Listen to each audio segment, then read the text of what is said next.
Day 39. And so ended his affection, said Elizabeth, impatiently. There has been many a one, I fancy, overcome in the same way.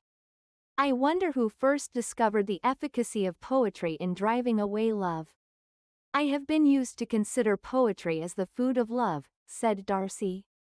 Of a fine, stout, healthy love it may. Everything nourishes what is strong already. But if it be only a slight, thin sort of inclination, I am convinced that one good sonnet will starve it entirely away. Darcy only smiled, and the general pause which ensued made Elizabeth tremble lest her mother should be exposing herself again. She longed to speak, but could think of nothing to say, and after a short silence, Mrs. Bennet began repeating her thanks to Mr. Bingley for his kindness to Jane, with an apology for troubling him also with Lizzie. Mr. Bingley was unaffectedly civil in his answer, and forced his younger sister to be civil also, and say what the occasion required. She performed her part, indeed, without much graciousness, but Mrs. Bennet was satisfied, and soon afterwards ordered her carriage. Upon this signal, the youngest of her daughters put herself forward. The two girls had been whispering to each other during the whole visit, and the result of it was that the youngest should tax Mr. Bingley with having promised on his first coming into the country to give a ball at Netherfield.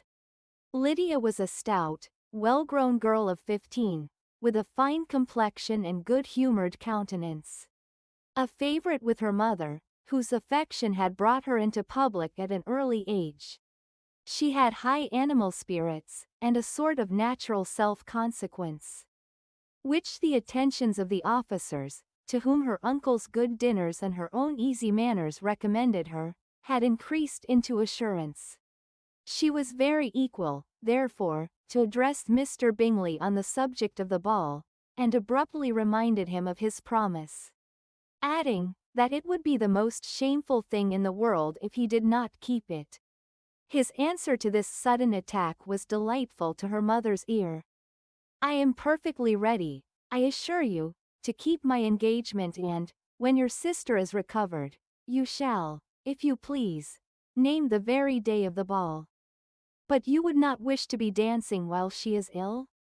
Lydia declared herself satisfied. Oh yes, it would be much better to wait till Jane was well, and by that time, most likely, Captain Carter would be at Meryton again. And when you have given your ball, she added, I shall insist on their giving one also. I shall tell Colonel Forster it will be quite a shame if he does not. Mrs. Bennet and her daughters then departed, and Elizabeth returned instantly to Jane, leaving her own and her relations' behaviour to the remarks of the two ladies and Mr. Darcy, the latter of whom, however, could not be prevailed on to join in their censure of her, in spite of all Miss Bingley's witticisms on fine eyes.